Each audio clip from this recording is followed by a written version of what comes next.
बहुत ही प्यारे विद्यार्थियों ਅਤੇ मेरे सत्कारयोग अध्यापक साथियों, ਅੱਜ मैं डॉक्टर ਭੁਪਿੰਦਰ ਸਿੰਘ जिस विषय ਤੇ ਤੁਹਾਡੇ ਨਾਲ रूबरू ਹੋਵਾਂਗਾ ਉਹ है ਮੁਗਲਾਂ ਅਧੀਨ पंजाब ਦੀ राजनीतिक, आर्थिक, धार्मिक हालत ਅਤੇ समाजिक हालत। विद्यार्थियों, ਤੁਹਾਨੂੰ पता है कि जदों पंजाब मुगलों के अधीन सी ਤਾਂ उस वेले पंजाब ਦੇ ਵਿੱਚ बहुत सारियां समाजिक तौर ते, राजनीतिक तौर ते, धार्मिक तौर ते ਅਤੇ आर्थिक तौर ते तब्दीलियां आईयां सन। उस वेले मुख तौर ते पंजाब ਦੇ ਵਿੱਚ हिंदू समाज सी, मुस्लिम समाज सी ਅਤੇ सिख समाज सी और उस वेले कुछ ईसाई वर्ग के पादरी लोग भी आए सी पंजाब दे विच। तां लाहौर दे विच कुछ ऐसियां उन्हां दे जिहड़े देखे जा सकते उस वेले उन्हां वल्लों बनाईयां इमारतां। तां जे असीं गल करिए तां उस समय अलग अलग जिहड़े वर्ग सन, तां क्योंकि आम तौर ते असीं देखते हैं विद्यार्थियों कि जिस वर्ग दा समाज दे उत्ते राज हुंदा है तां उस ਦਾ ज़्यादा बोलबाला ਹੁੰਦਾ और दूसरे वर्गां ਨੂੰ थोड़ा ਜਿਹਾ ਨੀਵਾਂ ਜਾਂ ਝੁੱਕ ਕੇ ਉਸ ਵੇਲੇ ਜਿਹੜਾ ਉਹ ਰਹਿਣਾ ਪੈਂਦਾ ਸੀ, ਜਾਂ ਅਸੀਂ ਦੂਸਰੇ ਸ਼ਬਦਾਂ ਵਿੱਚ ਇਹ ਕਹਿ ਸਕਦੇ ਹਾਂ ਕਿ ਉਹਨਾਂ ਦੀ ਹਾਲਤ ਉਸ ਹਾਕਮ ਵਰਗ ਜਾਂ ਉਸ ਵਰਗ ਨਾਲ ਤਾਲੁਕ ਰੱਖਣ ਵਾਲੇ ਲੋਕਾਂ ਨਾਲੋਂ ਥੋੜੀ ਚੰਗੀ ਨਹੀਂ ਹੁੰਦੀ ਸੀ।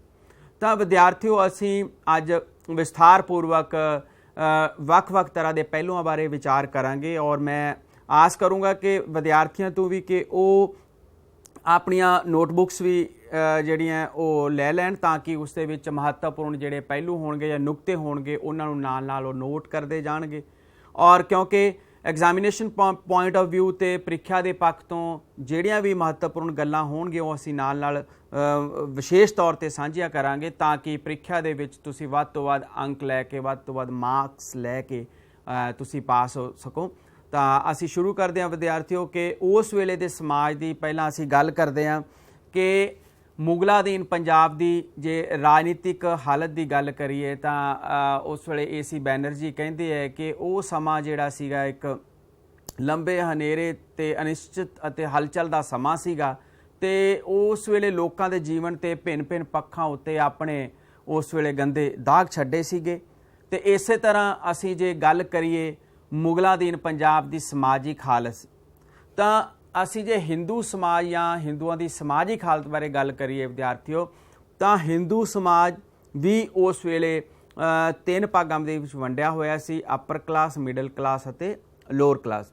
ਜਿਸ ਤਰ੍ਹਾਂ ਮੁਸਲਿਮ ਸਮਾਜ ਦੇ ਵਿੱਚ ਅਲੱਗ-ਅਲੱਗ ਤਰ੍ਹਾਂ ਦੀਆਂ ਤਿੰਨ ਸ਼੍ਰੇਣੀਆਂ ਸੀਗੀਆਂ ਤਾਂ ਇਹਨਾਂ ਦੇ ਵਿੱਚ ਵੀ ਆਮ ਤੌਰ ਤੇ ਜਿਹੜੀ ਅਪਰ ਕਲਾਸ, ਮਿਡਲ ਕਲਾਸ ਅਤੇ ਲੋਅਰ ਕਲਾਸ ਇਸ ਦੇ ਵਿੱਚ ਵੀ ਉਹਨਾਂ ਹੱਲੇ ਚੱਲਣ ਨਹੀਂ ਸੀ ਜਿੰਨਾ ਕਿ ਮੁਸਲਿਮ ਸੁਸਾਇਟੀ ਦੇ ਵਿੱਚ ਸੀਗਾ। ਆਮ ਤੌਰ ਤੇ ਹਿੰਦੂ ਸਮਾਜ ਜੇ ਅਸੀਂ ਅੱਗੇ ਦੇਖਦੇ ਹਾਂ, ਜਿਸ ਤਰ੍ਹਾਂ ਖਜਾਨ ਸਿੰਘ ਲਿਖਦੇ ਹੈ ਕਿ ਹਾਕਮ ਅਤ ਜ਼ਾਲਮ ਬਣ ਚੁੱਕੇ ਸਨ।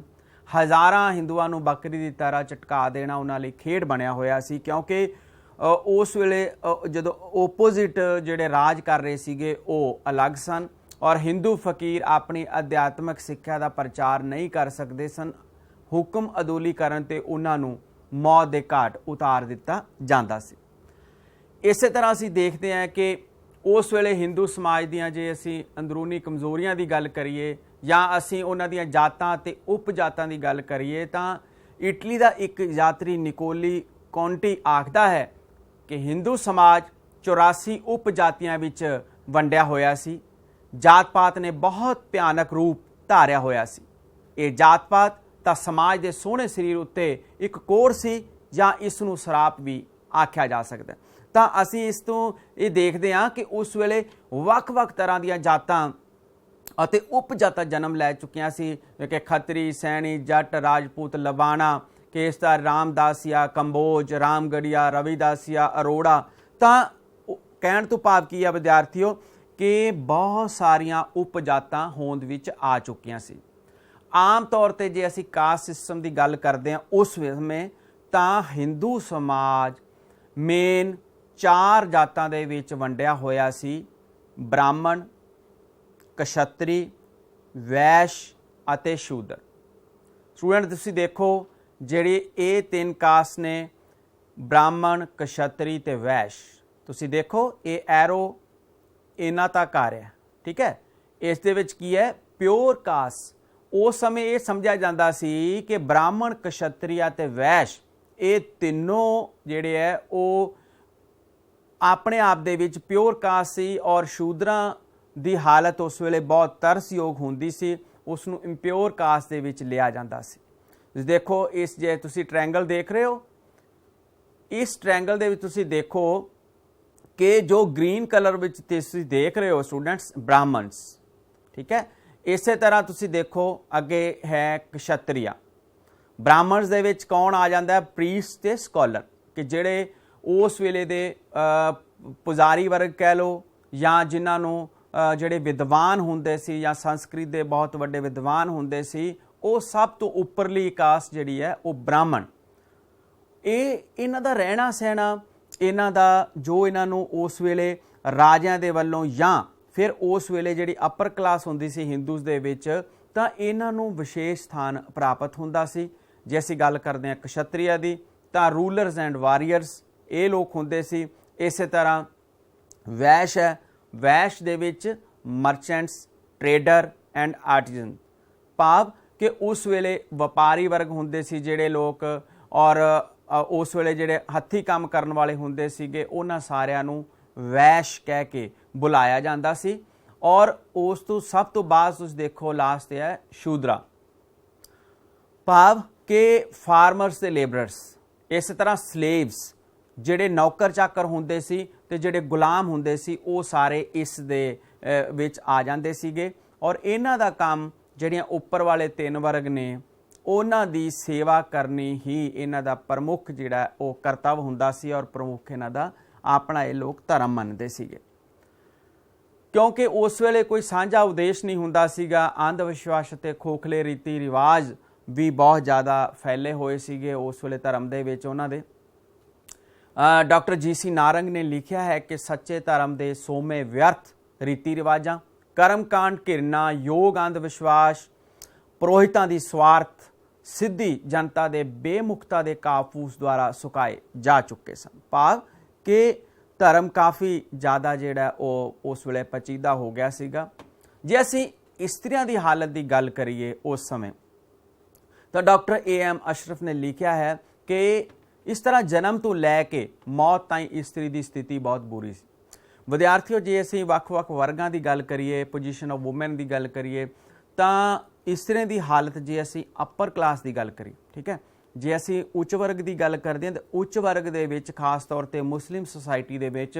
उच्च घराणे दे जिहड़ियां उच्च घराणे दीयां इस्त्रियां हुंदियां सी उन्हां दी हालत चंगी हुंदी सी भाव कि इंनी असीं कहदे कि बहुत माड़ा जिहड़ा समा उन्हां ने नहीं वेख्या सी कारण की सी कि उच्च घराणे दीयां इस्त्रियां नूं उस वेले सिੱਖਿਆ ਪ੍ਰਾਪਤ ਉਹ ਕਰ ਸਕਦੀਆਂ ਸੀਗੀਆਂ ਭਾਵੇਂ ਉਹਨਾਂ ਨੂੰ ਪਰਦੇ ਦੇ ਵਿੱਚ ਰਹਿ ਕੇ ਪੜ੍ਹਾਇਆ ਜਾਂਦਾ ਸੀ ਪਰ ਫਿਰ ਵੀ ਉਹਨਾਂ ਨੂੰ ਉਸ ਤਰ੍ਹਾਂ ਦੀ ਹੁੰਦੀ ਸੀ ਖੋਲ੍ਹ ਕੇ ਉਹ ਸਿੱਖਿਆ ਪ੍ਰਾਪਤ ਕਰ ਸਕਦੀਆਂ ਸੀ ਇਸ ਕਰਕੇ ਜਦੋਂ ਉਹਨਾਂ ਨੇ ਕਿਤੇ ਬਾਹਰ ਘੁੰਮਣ ਜਾਣਾ ਹੁੰਦਾ ਸੀ ਤਾਂ ਉਸ ਵੇਲੇ ਵੀ ਉੱਚ ਵਰਗ ਦੀਆਂ ਔਰਤਾਂ ਜਿਹੜੀਆਂ ਉਹ ਜਾਂ ਉੱਚ ਘਰਾਣੇ ਦੀਆਂ ਰਾਜਕੁਮਾਰੀਆਂ ਜਾਂ ਉੱਚ ਘਰਾਣੇ ਦੀਆਂ ਲੜਕੀਆਂ ਜਾਂ ਇਸਤਰੀਆਂ ਵੀ ਉਹ ਜਦੋਂ ਘੁੰਮਣ ਜਾਂਦੀਆਂ ਸਨ ਤਾਂ ਉਹਨਾਂ ਦੇ ਆਉਣ ਤੋਂ ਪਹਿਲਾਂ ਉਸ ਜਿਸ ਜਗ੍ਹਾ 'ਤੇ ਉਹਨਾਂ ਨੇ ਜਾਣਾ ਹੁੰਦਾ ਸੀ ਤਾਂ ਰਾਸਤੇ ਦੇ ਵਿੱਚ ਜਿਵੇਂ ਇੱਕ ਤਰ੍ਹਾਂ ਨਾਲ ਕੋਈ ਆਵਾਜ਼ ਕੀਤੀ ਜਾਂਦੀ ਸੀ ਕਿਸੇ ਤਰ੍ਹਾਂ ਨਾਲ ਤਾਂ ਕਿ ਪਤਾ ਚੱਲ ਜਾਂਦਾ ਸੀ ਕਿ ਸ਼ਾਹੀ ਘਰ ਤੋਂ ਜਾਂ ਉੱਚ ਘਰਾਣੇ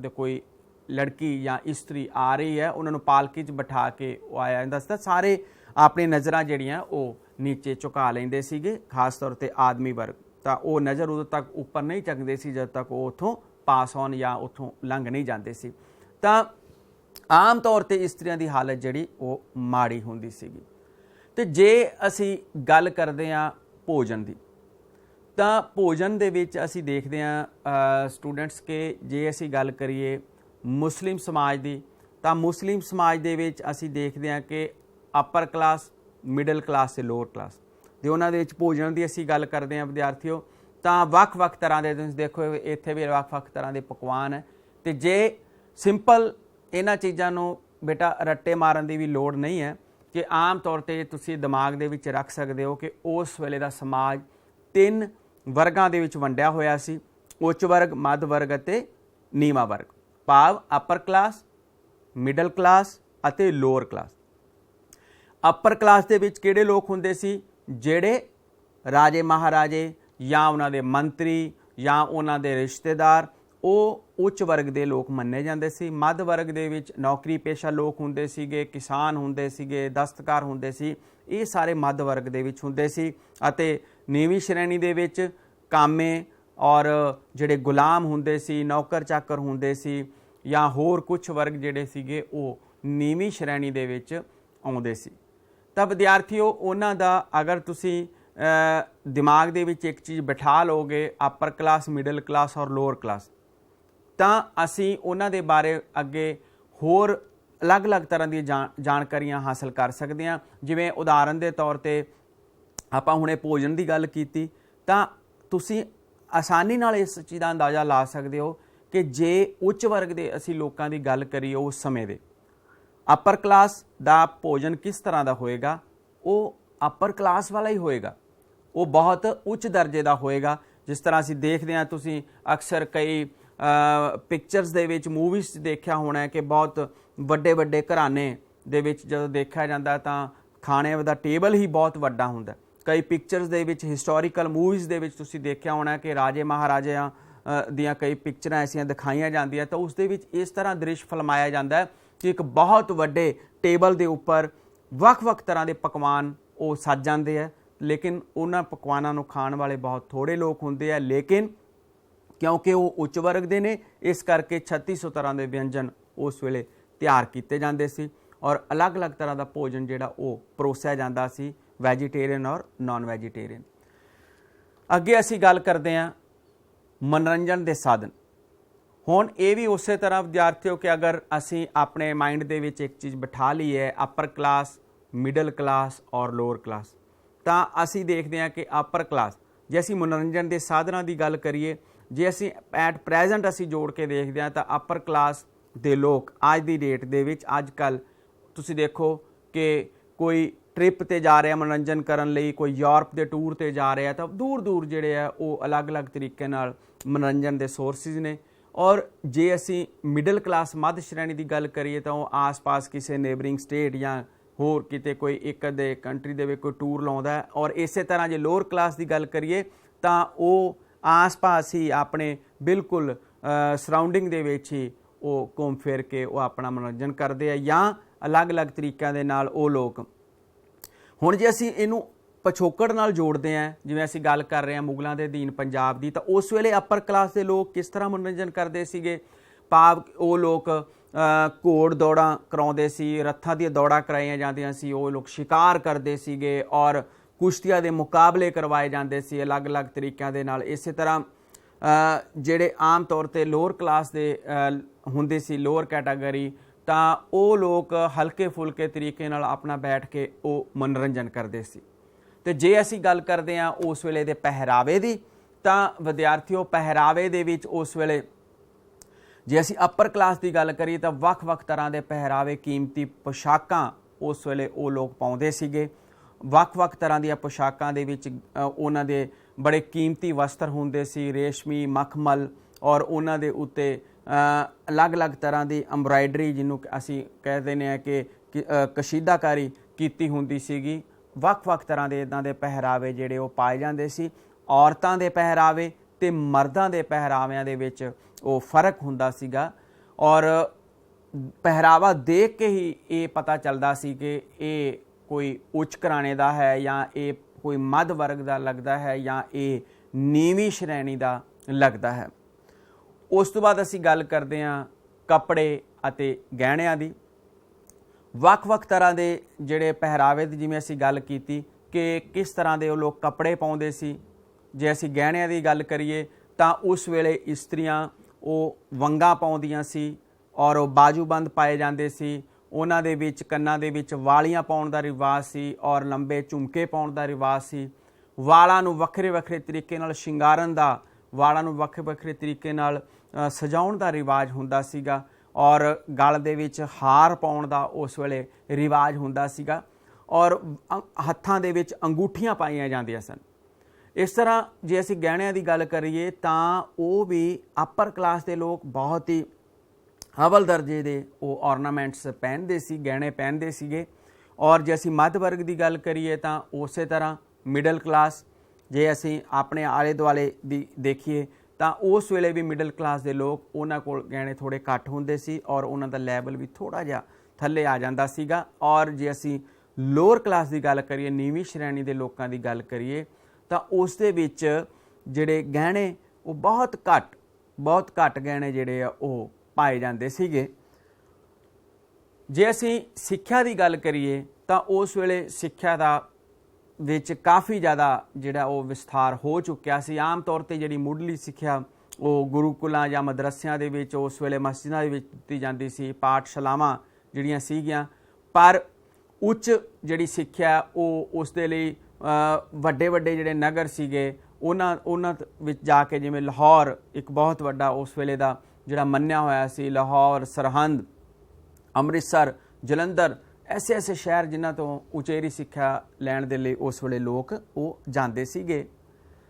ਤੇ ਅਗਰ ਅਸੀਂ ਜਿਵੇਂ ਸਟਾਰਟਿੰਗ 'ਤੇ ਅਸੀਂ ਗੱਲ ਕੀਤੀ ਸਟੂਡੈਂਟਸ ਕਿ ਮੁਸਲਮਾਨਾਂ ਦੀ ਸਮਾਜਿਕ ਹਾਲਤ ਦੇ ਵਿੱਚ ਅਸੀਂ ਗੱਲ ਕਰਦੇ ਹਾਂ ਤਾਂ ਆਪਾਂ ਇਹ ਗੱਲ ਸ਼ੇਅਰ ਕੀਤੀ ਸੀ ਕਿ ਉਸ ਵੇਲੇ ਕਿਹੜੇ ਤਰ੍ਹਾਂ ਦੇ ਲੋਕ ਸੀਗੇ। ਤਾਂ ਜਿਵੇਂ ਤੁਸੀਂ ਆਪਾਂ ਇਹਨੂੰ ਅਸੀਂ ਦੇਖ ਸਕਦੇ ਹਾਂ ਕਿ ਅਸੀਂ ਪਹਿਲਾਂ ਵੀ ਇਹ ਚੀਜ਼ ਸ਼ੇਅਰ ਕੀਤੀ ਹੈ। ਉੱਚ ਵਰਗ, ਤੁਸੀਂ ਦੇਖੋ ਉੱਚ ਵਰਗ ਦੇ ਵਿੱਚ ਸਟੂਡੈਂਟਸ ਇੱਥੇ ਤੁਸੀਂ ਦੇਖ ਰਹੇ ਹੋ ਕਿ ਇੱਕ ਰਾਜਾ ਦਿਖਾਇਆ ਗਿਆ ਹੈ, ਭਾਵ ਉੱਚ, ਭਾਵ ਅਪਰ। ਠੀਕ ਹੈ, ਉੱਚ ਦਾ ਭਾਵ ਕੀ ਹੋ ਗਿਆ ਕਿ ਅਪਰ ਹੈਂਡ ਦੇ ਉੱਤੇ ਕਿਆ ਉੱਚ ਵਰਗ ਦੇ ਵਿੱਚ। ਤਾਂ ਜਿਵੇਂ ਆਪਾਂ ਗੱਲ ਕੀਤੀ ਕਿ ਇਹਨਾਂ ਦਾ ਰਹਿਣਾ ਸਹਿਣਾ, ਇਹਨਾਂ ਦਾ ਖਾਣ ਪੀਣ, ਇਹਨਾਂ ਦਾ ਲੈਵਲ, ਲਿਵਿੰਗ ਦਾ ਲੈਵਲ ਹੋ ਗਿਆ, ਸਟੈਂਡਰਡ ਆਫ ਲਿਵਿੰਗ। ਠੀਕ ਹੈ, ਇਹਨਾਂ ਦਾ ਪਹਿਰਾਵਾ, ਇਹਨਾਂ ਦੇ ਮਨੋਰੰਜਨ ਦੇ ਸਾਧਨ, ਇਹਨਾਂ ਦਾ ਖਾਣ ਪੀਣ, ਹਰ ਉਹ ਚੀਜ਼ ਉਹ ਕਿਸ ਤਰ੍ਹਾਂ ਦੀ ਹੋਏਗੀ, ਉਹ ਉੱਚ ਵਰਗ ਦੀ ਹੋਏਗੀ। ਠੀਕ ਹੈ, ਇਸੇ ਤਰ੍ਹਾਂ ਉਲਮਾ ਅਤੇ ਸੈਯਦ, ਇਹਨਾਂ ਨੂੰ ਵੀ ਉੱਚ ਵਰਗ ਦੇ ਵਿੱਚ ਲਿਆ ਜਾਂਦਾ ਸੀਗਾ, ਕਿਉਂਕਿ ਉਲਮਾ ਜਿਹੜੇ ਸੀ ਮੁਸਲਿਮ ਜਗਤ ਦੇ ਸਭ ਤੋਂ ਵੱਡੇ ਧਾਰਮਿਕ ਨੇਤਾ ਹੁੰਦੇ ਸੀ ਉਲਮਾ। ਠੀਕ ਹੈ, ਉਲਮਾ ਅਤੇ ਸੈਯਦ ਸਟੂਡੈਂਟਸ, ਇਹ ਉਸ ਵੇਲੇ ਮੁਸਲਿਮ ਜਿਹੜੇ ਰਾਜੇ ਹੁੰਦੇ ਸੀ, ਮੁਸਲਿਮ ਸਮਰਾਟ ਹੁੰਦੇ ਸੀਗੇ, ਉਹਨਾਂ ਨੂੰ ਇਹ ਹਰ ਉਹ ਕੋਈ ਜਦੋਂ ਕੋਈ ਉਹਨਾਂ ਨੇ ਫੈਸਲਾ ਲੈਣਾ ਹੁੰਦਾ ਸੀ ਤਾਂ ਇਹ ਉੱਚ ਵਰਗ ਦੇ ਵਿੱਚ ਉਲਮਾ ਲੋਕ ਉਹਨਾਂ ਨੂੰ ਆਪਣੀ ਰਾਏ ਦਿੰਦੇ ਸੀ। ਕੁਰਾਨ ਸ਼ਰੀਫ ਦੇ ਅਕੋਰਡਿੰਗਲੀ ਉਹਨਾਂ ਨੂੰ ਰਾਏ ਦਿੱਤੀ ਜਾਂਦੀ ਸੀ, ਸਲਾਹ ਦਿੰਦੇ ਸੀ ਹਰ ਫੈਸਲੇ ਦੇ ਵਿੱਚ। ਜਿੱਥੇ ਵੀ ਇਹਨਾਂ ਨੂੰ ਲੱਗਦਾ ਸੀ ਤਾਂ ਆਮ ਤੌਰ 'ਤੇ ਮੁਸਲਿਮ ਸਮਰਾਟ ਇਹਨਾਂ ਦੀ ਕਿਸੇ ਤਰ੍ਹਾਂ ਦੀ ਸਲਾਹ ਨੂੰ ਅਣਦੇਖਿਆ ਨਹੀਂ ਕਰਦੇ ਸੀ।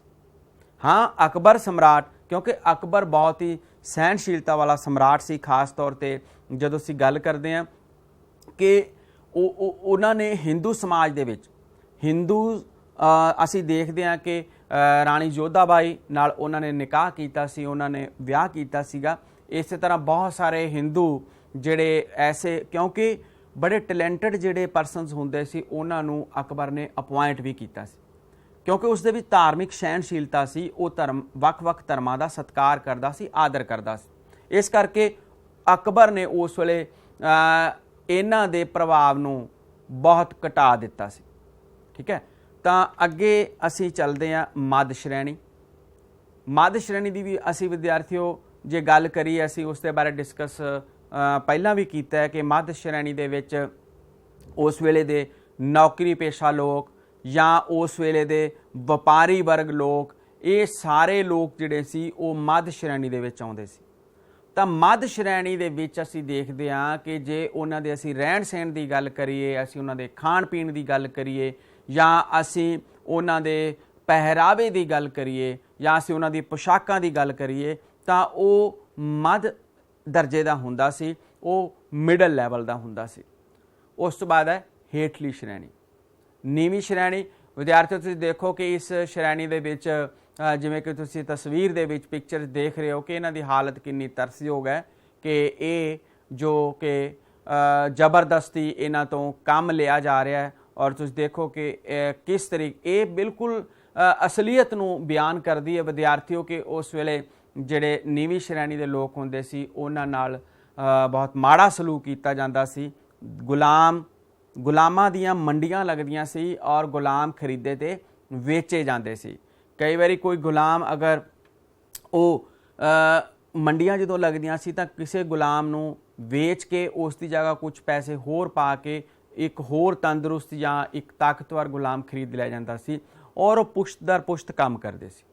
ਬਹੁਤ ਘੱਟ ਹੋਇਆ ਹੈ ਇਤਿਹਾਸ ਦੇ ਵਿੱਚ ਕਿ ਉਹਨਾਂ ਦੇ ਵਿੱਚੋਂ ਕਈ ਐਸੇ, ਜੈਸੇ ਅਸੀਂ ਦੇਖਦੇ ਹਾਂ ਕਿ ਜੇ ਅਸੀਂ ਇਲਤੁਤਮਿਸ਼ ਦਾ ਨਾਮ ਸੁਣਦੇ ਹਾਂ ਤਾਂ ਬਲਬਨ ਦਾ ਨਾਮ ਸੁਣਦੇ ਹਾਂ, ਤਾਂ ਉਹ ਵੀ ਜਿਹੜੇ ਉਹ ਗੁਲਾਮ ਵਰਗ ਤੋਂ ਉੱਠੇ ਸਨ ਔਰ ਬਹੁਤ ਅੱਗੇ ਜਾ ਕੇ ਉਹਨਾਂ ਨੇ ਤਰੱਕੀ ਹਾਸਲ ਕੀਤੀ ਸੀ ਔਰ ਉਹ ਬਾਦਸ਼ਾਹ ਵੀ ਬਣੇ ਸੀ। ਪਰ ਇਹ ਉਦਾਹਰਨਾਂ ਇਤਿਹਾਸ ਦੇ ਵਿੱਚ ਬਹੁਤ ਘੱਟ ਮਿਲਦੀਆਂ।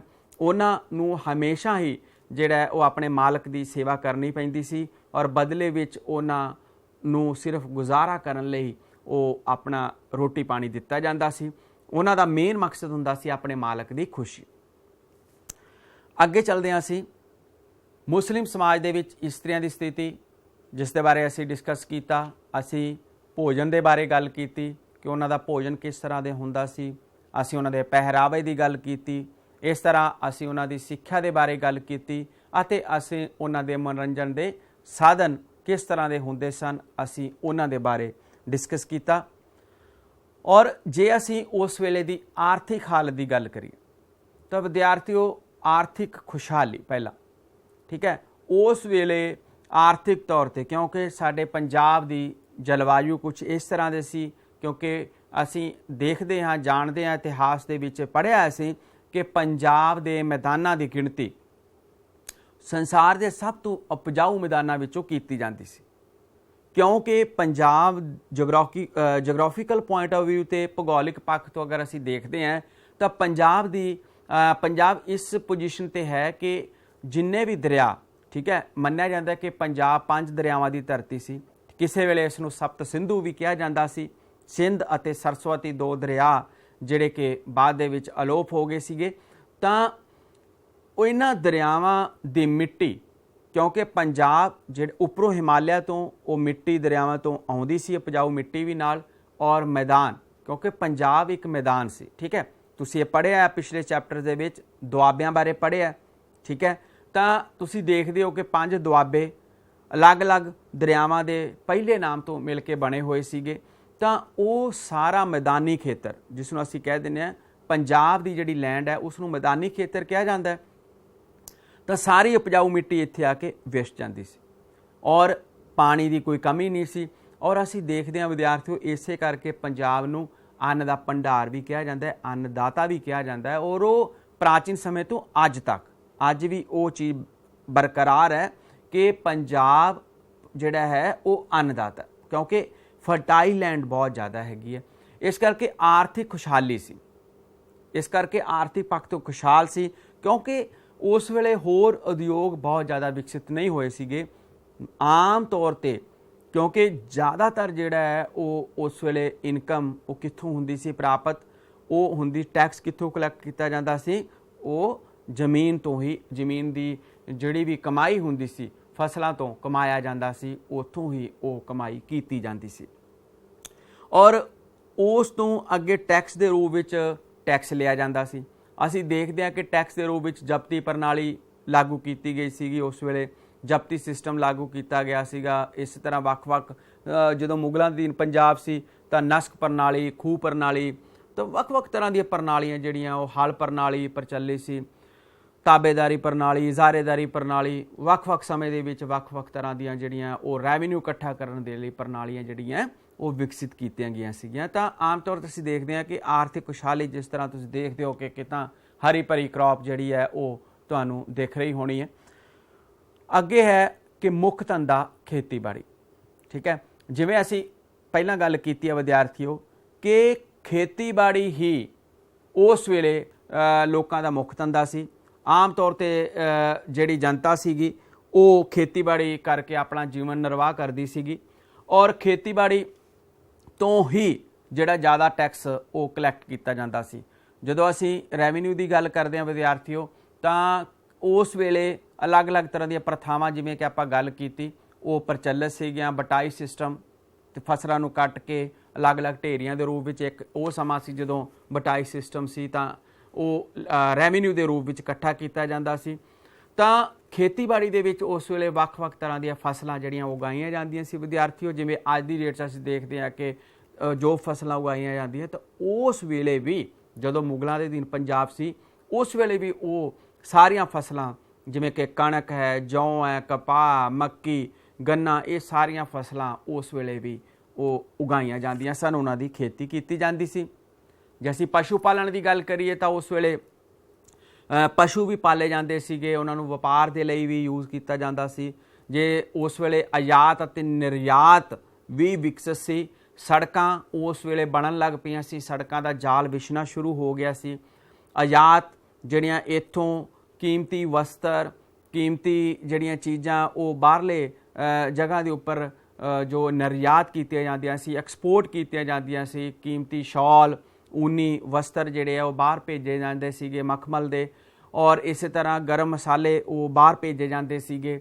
ਔਰ ਬਦਲੇ ਵਿੱਚ ਉੱਥੋਂ ਜਿਹੜੇ ਬਾਹਰੋਂ ਜੋ ਮੰਗਵਾਇਆ ਜਾਂਦਾ ਸੀ, ਜੋ ਇੰਪੋਰਟ ਕੀਤਾ ਜਾਂਦਾ ਸੀ, ਆਯਾਤ ਕੀਤਾ ਜਾਂਦਾ ਸੀ, ਉਸ ਦੇ ਵਿੱਚ ਸੁੱਕੇ ਮੇਵੇ, ਅਖਰੋਟ, ਬਾਦਾਮ, ਇਸ ਤਰ੍ਹਾਂ ਦੀ ਚੀਜ਼ਾਂ ਜਿਹੜੀਆਂ ਉਹ ਬਾਹਰਲੇ ਦੇਸ਼ਾਂ ਤੋਂ ਮੰਗਵਾਈਆਂ ਜਾਂਦੀਆਂ ਸੀਗੀਆਂ। ਅਤੇ ਵੱਖ-ਵੱਖ ਤਰ੍ਹਾਂ ਦੇ ਜਿਹੜੇ ਉਹ ਪਸ਼ੂ ਜੋ ਅੱਜ ਕੱਲ੍ਹ ਪਾਲੇ ਜਾਂਦੇ ਆ, ਉਹ ਉਸ ਵੇਲੇ ਵੀ ਪਾਲੇ ਜਾਂਦੇ ਸੀਗੇ, ਔਰ ਉਹਨਾਂ ਨੂੰ ਵੀ ਜਿਹੜਾ ਉਹ ਖਰੀਦਿਆ ਅਤੇ ਵੇਚਿਆ ਜਾਂਦਾ ਸੀ।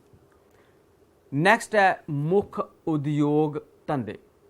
ਜੇ ਅਸੀਂ ਉਦਯੋਗਾਂ ਦੀ ਗੱਲ ਕਰੀਏ ਤਾਂ ਉਸ ਵੇਲੇ ਉਦਯੋਗ ਧੰਦੇ ਇੰਨੇ ਜ਼ਿਆਦਾ ਵਿਕਸਿਤ ਨਹੀਂ ਸਨ ਵਿਦਿਆਰਥੀਓ, ਕਿਉਂਕਿ ਉਦਯੋਗਾਂ ਦੇ ਵਿੱਚ ਆਮ ਤੌਰ 'ਤੇ ਅਸੀਂ ਦੇਖਦੇ ਹਾਂ ਕਿ ਉਸ ਵੇਲੇ ਕੱਪੜਾ ਉਦਯੋਗ ਉਹ ਕਾਫੀ ਹੱਦ ਤੱਕ ਵਿਕਸਿਤ ਹੋ ਚੁੱਕਿਆ ਸੀਗਾ।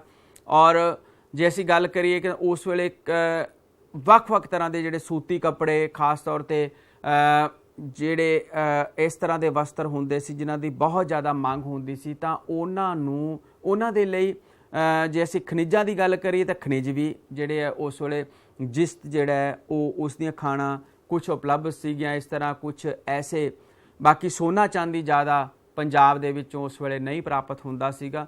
ਕਿਸੇ ਜਗ੍ਹਾ 'ਤੇ ਜੇ ਅਸੀਂ ਜੰਮੂ ਵਾਲੇ ਪਾਸੇ ਚਲੇ ਜਾਈਏ ਤਾਂ ਉਸ ਜਗ੍ਹਾ ਦੇ ਉੱਪਰ ਕੁਛ ਐਸੇ ਜਿਹੜੇ ਖਣਿਜ ਦੇ, ਅਗਰ ਮਿਨਰਲਸ ਦੀ ਗੱਲ ਕਰੀਏ ਤਾਂ ਉਹ ਮਿਲਦੇ ਸੀਗੇ। ਤਾਂ ਵਿਦਿਆਰਥੀਓ ਅਸੀਂ ਦੇਖਦੇ ਹਾਂ ਕਿ ਹੋਰ ਵੀ ਕਈ ਤਰ੍ਹਾਂ ਦੇ ਐਸੇ ਜਿਹੜੇ ਉਹ ਧੰਦੇ ਹੁੰਦੇ ਸੀਗੇ ਉਸ ਵੇਲੇ, ਜਿਹੜੇ ਪੰਜਾਬ ਦੇ ਵਿੱਚ ਅਲੱਗ-ਅਲੱਗ ਤਰੀਕੇ ਨਾਲ ਕੀਤੇ ਜਾਂਦੇ ਸੀਗੇ। ਔਰ ਅਸੀਂ ਜਰਨਲੀ ਦੇਖਦੇ ਹਾਂ ਵਿਦਿਆਰਥੀਓ ਕਿ ਕਿਉਂਕਿ ਉਸ ਵੇਲੇ ਦਾ ਜਿਹੜਾ ਸਮਾਜ ਸੀ, ਠੀਕ ਹੈ, ਉਹ ਪਰੰਪਰਾਵਾਦੀ ਅਤੇ ਰੂੜੀਵਾਦੀ ਵੀ ਸੀ। ਲੇਕਿਨ ਉਸ ਦੇ ਨਾਲ ਜੇ ਅਸੀਂ ਗੱਲ ਕਰੀਏ ਕਿ ਹਿੰਦੂ ਸਮਾਜ ਦੇ ਵਿੱਚ, ਤਾਂ ਹਿੰਦੂ ਸਮਾਜ ਦੇ ਵਿੱਚ ਵੀ ਅਲੱਗ-ਅਲੱਗ ਕਈ ਤਰ੍ਹਾਂ ਦੀਆਂ ਜਾਤੀਆਂ ਅਤੇ ਉਪ ਜਾਤੀਆਂ ਉਹ ਬਣ ਚੁੱਕੀਆਂ ਸੀਗੀਆਂ, ਠੀਕ ਹੈ। ਫਿਰ ਅਸੀਂ ਉਸ ਤੋਂ ਅੱਗੇ ਦੇਖਦੇ ਹਾਂ, ਤਾਂ ਜਦੋਂ ਅਸੀਂ ਚੱਲਦੇ ਹਾਂ ਤਾਂ ਅੱਗੇ ਆਉਂਦੇ ਅਸੀਂ ਸਮਾਜ ਦੇ ਵਿੱਚ ਦੇਖਦੇ ਹਾਂ। ਅਤੇ ਜੇ ਆਉਂਦੇ ਅਸੀਂ ਗੱਲ ਕਰੀਏ ਸਟੂਡੈਂਟਸ, ਅਸੀਂ ਸਮਾਜਿਕ ਹਾਲਤ ਦੀ ਗੱਲ ਕਰ ਲਈ ਪੰਜਾਬ ਦੀ, ਠੀਕ ਹੈ। ਇਸੇ ਤਰ੍ਹਾਂ ਅਸੀਂ ਗੱਲ ਕੀਤੀ ਆਰਥਿਕ ਹਾਲਤ ਦੀ, ਠੀਕ ਹੈ। ਪਿੰਡਾਂ ਦੇ ਕਈ ਹੋਰ ਧੰਦੇ ਸੀਗੇ। ਪੰਜਾਬ ਦੇ ਵੱਖ-ਵੱਖ ਸ਼ਹਿਰ, ਜਲੰਧਰ, ਹੁਸ਼ਿਆਰਪੁਰ, ਲਾਹੌਰ, ਠੀਕ ਹੈ, ਉਸ ਵੇਲੇ ਇਹਨਾਂ ਦੇ ਵਿੱਚ ਅਸੀਂ ਦੇਖਦੇ ਹਾਂ ਕਿ ਵੱਖ-ਵੱਖ ਜਗ੍ਹਾ 'ਤੇ ਮਹੱਤਵਪੂਰਨ ਸ਼ਹਿਰ, ਕਿਉਂਕਿ ਇਹ ਉਹ ਸਮਾਂ ਸੀ ਜਦੋਂ ਪਾਕਿਸਤਾਨ ਹੋਂਦ ਵਿੱਚ ਨਹੀਂ ਆਇਆ ਸੀ। ਤਾਂ ਵਿਦਿਆਰਥੀਓ ਤੁਹਾਨੂੰ ਪਤਾ ਹੈ ਕਿ ਇੱਕ ਪੰਜਾਬ ਜਿਹੜਾ ਹੈ ਉਹ ਅੱਜ ਦੇ ਪਾਕਿਸਤਾਨ ਦੇ ਵਿੱਚ ਵੀ ਹੈ। ਉਸ ਨੂੰ ਅਸੀਂ ਅੱਜ ਦੀ ਡੇਟ ਦੇ ਵਿੱਚ ਪੱਛਮੀ ਪੰਜਾਬ ਦੇ ਨਾਮ ਨਾਲ ਜਾਣਦੇ ਹਾਂ, ਜਿਸ ਨੂੰ ਲਹਿੰਦਾ ਪੰਜਾਬ ਕਿਹਾ ਜਾਂਦਾ ਹੈ, ਵੈਸਟਰਨ ਪੰਜਾਬ। ਔਰ ਜਿਹੜਾ ਅੱਜ ਦਾ ਪੰਜਾਬ ਹੈ ਉਹ ਜਿੱਥੇ ਅਸੀਂ ਜਿਹੜਾ ਬੈਠੇ ਹਾਂ ਉਸ ਨੂੰ ਪੂਰਬੀ ਪੰਜਾਬ ਕਿਹਾ ਜਾਂਦਾ ਹੈ, ਕਿਉਂਕਿ ਇਹ ਈਸਟਰਨ ਪੰਜਾਬ ਹੈ, ਇਹ ਪੂਰਬ ਵਾਲੇ ਪਾਸੇ ਹੈ। ਜਦੋਂ ਦੇਸ਼ ਦੀ ਵੰਡ ਹੋਈ ਸੀ ਤਾਂ ਅੱਧਾ ਪੰਜਾਬ ਉਹ ਪਾਕਿਸਤਾਨ ਵਾਲੇ ਪਾਸੇ ਚਲਾ ਗਿਆ ਸੀ। ਔਰ ਜਦੋਂ ਅਸੀਂ ਇਸ ਦੇ ਇਤਿਹਾਸ ਦੀ ਗੱਲ ਕਰਦੇ ਹਾਂ ਤਾਂ ਅਸੀਂ ਕਲੈਕਟਿਵਲੀ ਹਿਸਟਰੀ ਆਫ ਦਾ ਪੰਜਾਬ ਕਿਹੜਾ ਬਿਫੋਰ 1947। ਤਾਂ ਖਣਿਜ ਪਦਾਰਥ ਦੀ ਵੀ ਅਸੀਂ ਗੱਲ ਕੀਤੀ ਕਿ ਬਹੁਤ ਜ਼ਿਆਦਾ ਮਾਤਰਾ ਦੇ ਵਿੱਚ ਖਣਿਜ ਪਦਾਰਥ ਉਸ ਵੇਲੇ ਨਹੀਂ ਮਿਲਦੇ ਸੀਗੇ। ਵਪਾਰ ਦੀ ਅਸੀਂ ਗੱਲ ਕੀਤੀ ਸੀ ਕਿ ਵਪਾਰ ਉਸ ਵੇਲੇ ਸੜਕਾਂ ਦੇ ਰਾਹੀਂ ਕੀਤਾ ਜਾਂਦਾ ਸੀ। ਉਸ ਵੇਲੇ ਬਹੁਤ ਸਾਰੀਆਂ ਨਦੀਆਂ ਵੀ ਸਨ ਜਿਨ੍ਹਾਂ ਦੇ ਵਿੱਚੋਂ ਲੱਕੜ, ਤੁਹਾਨੂੰ ਪਤਾ ਹੈ ਕਿ ਪਹਿਲਾਂ ਜਿਹੜੇ ਉਹ ਦਰਿਆਵਾਂ ਦੇ ਵਿੱਚ ਲੱਕੜ ਕੱਟ ਕੇ ਸੁੱਟ ਦਿੱਤੀ ਜਾਂਦੀ ਸੀ, ਔਰ ਉਹ ਆਪਣੇ ਆਪ ਨਦੀਆਂ ਦੇ ਰਾਹੀਂ, ਪਾਣੀ ਦੇ ਰਾਹੀਂ ਉਹ ਲੱਕੜ ਰੁੜ ਕੇ ਆਪਣੀ ਮੰਜ਼ਿਲ ਤੱਕ ਆਉਂਦੀ ਸੀ। ਔਰ ਉਸ ਵੇਲੇ ਕੋਈ ਬੈਂਕ ਨਹੀਂ ਹੁੰਦੇ ਸੀ।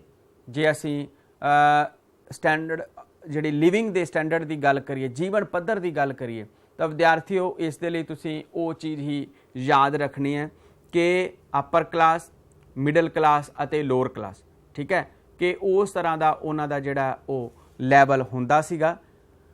ਤੇ ਜੇ ਅਸੀਂ ਗੱਲ ਕਰਦੇ ਹਾਂ ਉਸ ਵੇਲੇ ਦੀ ਧਾਰਮਿਕ ਹਾਲਤ ਦੀ, ਸਭ ਤੋਂ ਪਹਿਲਾਂ ਅਸੀਂ ਗੱਲ ਕਰਦੇ ਹਾਂ ਹਿੰਦੂ ਧਰਮ ਦੀ, ਠੀਕ ਹੈ ਵਿਦਿਆਰਥੀਓ। ਹਿੰਦੂ ਧਰਮ ਦੇ ਵਿੱਚ ਉਸ ਵੇਲੇ ਵਿਸ਼ਨੂੰ ਜੀ ਨੂੰ ਸਭ ਤੋਂ ਜਿਹੜਾ ਉਹ ਉੱਚਾ ਦਰਜਾ ਦਿੱਤਾ ਗਿਆ ਹੈ ਅੱਜ ਦੀ ਡੇਟ ਦੇ ਵਿੱਚ ਵੀ। ਔਰ ਉਸ ਵੇਲੇ ਸ਼ਿਵ ਜੀ ਔਰ ਵੱਖ-ਵੱਖ ਤਰ੍ਹਾਂ ਦੀਆਂ ਜਿਹੜੀਆਂ ਮਾਤਾਵਾਂ ਸਨ, ਵੈਸ਼ਨੂ ਜੀ, ਦੁਰਗਾ ਜੀ, ਕਾਲੀ ਮਾਂ, ਚੰਡੀ ਮਾਂ, ਔਰ ਇਹਨਾਂ ਦੀ ਜਿਹੜੀ ਪੂਜਾ ਕੀਤੀ ਜਾਂਦੀ ਸੀ। ਬ੍ਰਾਹਮਣਸ ਵੱਖ-ਵੱਖ ਤਰੀਕਿਆਂ ਦੇ ਨਾਲ, ਪੰਡਤ ਪੁਜਾਰੀ ਮੰਦਰਾਂ ਦੇ ਵਿੱਚ ਪੂਜਾ ਕਰਦੇ ਸੀਗੇ ਅਲੱਗ-ਅਲੱਗ ਤਰੀਕਿਆਂ ਦੇ ਨਾਲ। ਉਸ ਵੇਲੇ ਵਰਤ ਰੱਖਣ ਦਾ ਰਿਵਾਜ ਸੀਗਾ, ਅਲੱਗ-ਅਲੱਗ ਖੋਖਲੇ ਜਿਹੜੇ ਕੁਛ ਤਰ੍ਹਾਂ ਐਸੇ ਰੀਤੀ ਰਿਵਾਜ ਸੀਗੇ, ਰਿਚੁਅਲ ਸੀਗੇ, ਕਿਉਂਕਿ ਹਰ ਧਰਮ ਦੇ ਆਪਣੇ ਕੁਛ ਰਿਵਾਜ ਹੁੰਦੇ ਆ, ਉਹਨਾਂ ਨੂੰ ਬਹੁਤ ਹੀ ਚੰਗੇ ਤਰੀਕੇ ਦੇ ਨਾਲ, ਬਹੁਤ ਹੀ ਅੱਛੇ ਤਰੀਕੇ ਦੇ ਨਾਲ ਉਹ ਲੋਕ ਨਿਭਾਉਂਦੇ ਸੀਗੇ। ਔਰ ਜਿਸ ਤਰ੍ਹਾਂ ਅੱਜ ਦੀ ਡੇਟ ਦੇ ਵਿੱਚ ਵੀ ਦੀਵਾਲੀ, ਦੁਸ਼ਹਿਰਾ, ਰਾਮ ਨੌਮੀ, ਇਸੇ ਤਰ੍ਹਾਂ ਕ੍ਰਿਸ਼ਨ ਜੀ ਦੀ ਜਨਮ ਅਸ਼ਟਮੀ ਜਿਹਨੂੰ ਅਸੀਂ ਕਹਿੰਦੇ ਹਾਂ, ਉਸ ਦੇ ਤਿਉਹਾਰ, ਇਹ ਸਾਰੇ ਤਿਉਹਾਰ ਬੜੀ ਧੂਮਧਾਮ ਦੇ ਨਾਲ ਉਸ ਵੇਲੇ ਵੀ ਮੁਗਲਾਂ ਅਧੀਨ ਪੰਜਾਬ ਦੇ ਵਿੱਚ ਵੀ ਬਹੁਤ ਧੂਮਧਾਮ ਨਾਲ ਉਹ ਮਨਾਏ ਜਾਂਦੇ ਸੀਗੇ। ਤੇ ਜੇ ਅਸੀਂ ਗੱਲ ਕਰੀਏ ਬੁੱਧ ਧਰਮ ਦੀ, ਤਾਂ ਵਿਦਿਆਰਥੀ ਉਸ ਵੇਲੇ ਬੁੱਧ ਧਰਮ ਜਿਹੜਾ ਉਹ ਲਗਭਗ ਜਦ ਮੁਗਲਾਂ ਦੇ ਅਧੀਨ ਪੰਜਾਬ ਸੀ ਤਾਂ ਬੁੱਧ ਧਰਮ ਪੰਜਾਬ ਦੇ ਵਿੱਚੋਂ ਲਗਭਗ ਅਲੋਪ ਹੋ ਚੁੱਕਾ ਸੀਗਾ। ਜੈਨ ਧਰਮ ਕਿਤੇ ਕਿਤੇ ਐਸ ਸੱਚ ਉਸ ਵੇਲੇ ਮੌਜੂਦ ਸੀ, ਪਰ ਉਹ ਵੀ ਨਾ ਮਾਤਰ ਹੀ ਸੀ। ਇਸ ਵਿੱਚ ਤੁਸੀਂ ਦੇਖੋ ਵਿਦਿਆਰਥੀਓ ਕਿ ਇਹ ਉਸ ਸਾਡਾ ਪੁਰਾਣਾ ਪੰਜਾਬ, ਠੀਕ ਹੈ, ਕਿ ਬਿਫੋਰ 1947 ਤੋਂ ਪਹਿਲਾਂ ਦਾ, ਠੀਕ ਹੈ, ਜਦੋਂ ਇਹ ਤੁਸੀਂ ਦੇਖ ਲਓ ਹਿੱਸਾ, ਇਹ ਸਾਰਾ ਇਹ ਜਿਹੜਾ ਅੱਜ ਦੀ ਡੇਟ ਦੇ ਵਿੱਚ ਇਹ ਹਿੱਸਾ ਪਾਕਿਸਤਾਨ ਦੇ ਕੋਲ ਹੈ, ਠੀਕ ਹੈ। ਤਾਂ ਇਹ ਸਾਰਾ ਹਿੱਸਾ ਜਿਹੜਾ ਸੀਗਾ ਇਹ ਵਾਲਾ ਹਿੱਸਾ ਜਿਹੜਾ ਇਹ ਹਿੱਸਾ ਜਿਹੜਾ ਉਸ ਵੇਲੇ ਪਾਕਿਸਤਾਨ ਦੇ ਕੋਲ ਚਲਾ ਗਿਆ ਸੀ, ਪੂਰਬੀ ਪੰਜਾਬ ਅਤੇ ਪੱਛਮੀ ਪੰਜਾਬ। ਅੱਗੇ ਚੱਲਦੇ ਹਾਂ ਅਸੀਂ ਜੈਨ ਧਰਮ। ਵਿਦਿਆਰਥੀਓ ਜੇ ਅਸੀਂ ਜੈਨ ਧਰਮ ਦੀ ਗੱਲ ਕਰਦੇ ਹਾਂ ਤਾਂ ਜੈਨ ਧਰਮ ਵੀ ਲਗਭਗ ਅਲੋਪ ਹੋ ਚੁੱਕਿਆ ਸੀਗਾ। ਤੇ ਜੇ ਇਸਲਾਮ ਦੀ ਗੱਲ ਕਰਦੇ ਹਾਂ ਅਸੀਂ ਤਾਂ ਇਸਲਾਮ ਧਰਮ, ਕਿਉਂਕਿ ਮੁਗਲ ਹਜ਼ਰਤ ਮੁਹੰਮਦ ਸਾਹਿਬ ਨੂੰ ਇਸਲਾਮ ਦਾ ਜਿਹੜਾ ਉਹ ਬਾਨੀ ਮੰਨਿਆ ਜਾਂਦਾ ਹੈ, ਔਰ ਉਸ ਵੇਲੇ ਆਮ ਤੌਰ 'ਤੇ ਸੁੰਨੀ ਅਤੇ ਸ਼ੀਆ ਇਹ ਦੋ ਮੁੱਖ ਵਰਗ ਸੀਗੇ।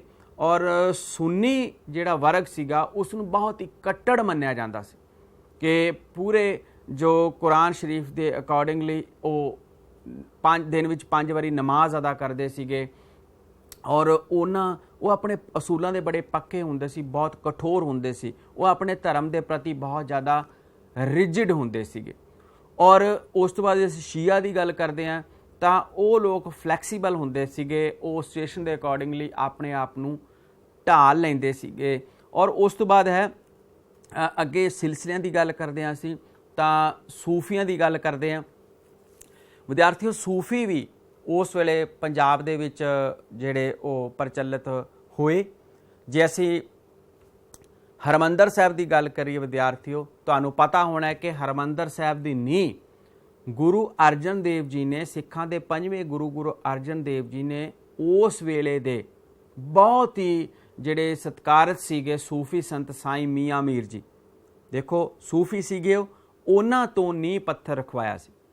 ਔਰ ਇਤਿਹਾਸ ਦੇ ਵਿੱਚ ਇੱਕ ਬਹੁਤ ਵੱਡੀ ਉਦਾਹਰਣ ਹੈ, ਤੁਸੀਂ ਦੇਖੋ ਕਿ ਇਸ ਦੇ ਵਿੱਚ ਇੱਕ ਸਤਿਕਾਰ ਹੈ ਦੂਸਰੇ ਧਰਮ ਦੇ ਪ੍ਰਤੀ ਵੀ, ਔਰ ਉਸ ਵੇਲੇ ਤਾਂ ਕਿ ਜੋ ਹਰਿਮੰਦਰ ਸਾਹਿਬ ਹੈ ਉਹ ਸਾਰੇ ਧਰਮਾਂ ਲਈ ਖੁੱਲ੍ਹਾ ਹੈ।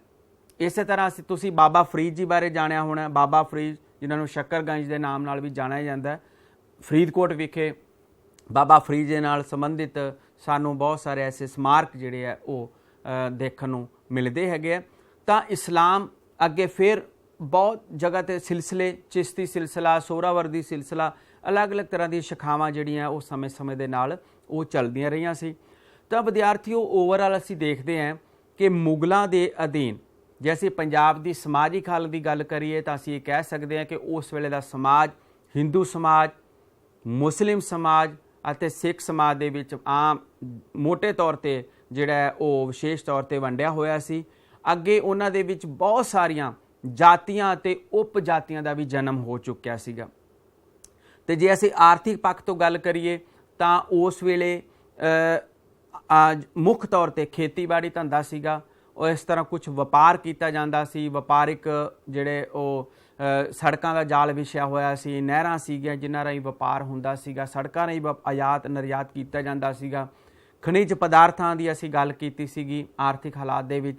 ਔਰ ਰਾਜਨੀਤਿਕ ਤੌਰ 'ਤੇ ਅਸੀਂ ਦੇਖਦੇ ਹਾਂ ਕਿ ਉਸ ਵੇਲੇ ਦੇ ਜਿਹੜੇ ਮੁਗਲ ਸਮਰਾਟ ਸੀਗੇ ਉਹਨਾਂ ਨੇ ਵੱਖ-ਵੱਖ ਤੌਰ 'ਤੇ, ਆਮ ਤੌਰ 'ਤੇ ਅਸੀਂ ਦੇਖਦੇ ਹਾਂ ਕਿ ਜਹਾਂਗੀਰ ਦੇ ਟਾਈਮ ਜਾਂ ਔਰੰਗਜ਼ੇਬ ਦੇ ਟਾਈਮ ਆਉਂਦੇ ਆਉਂਦੇ ਬਹੁਤ ਜ਼ਿਆਦਾ ਸਖਤੀ ਹੋ ਗਈ ਸੀ, ਬਹੁਤ ਰਿਜਿਡ ਹੋ ਗਿਆ ਸੀਗਾ ਮਾਹੌਲ। ਲੇਕਿਨ ਅਸੀਂ ਅਕਬਰ ਸਮਰਾਟ ਦੇ ਸਮੇਂ ਅਸੀਂ ਦੇਖਦੇ ਹਾਂ ਕਿ ਉਹ ਬਹੁਤ ਫਲੈਕਸੀਬਲ ਸਨ, ਕਿ ਉਹਨਾਂ ਨੇ ਧਾਰਮਿਕ ਸਹਿਣਸ਼ੀਲਤਾ ਦੀ ਨੀਤੀ ਅਪਣਾਈ।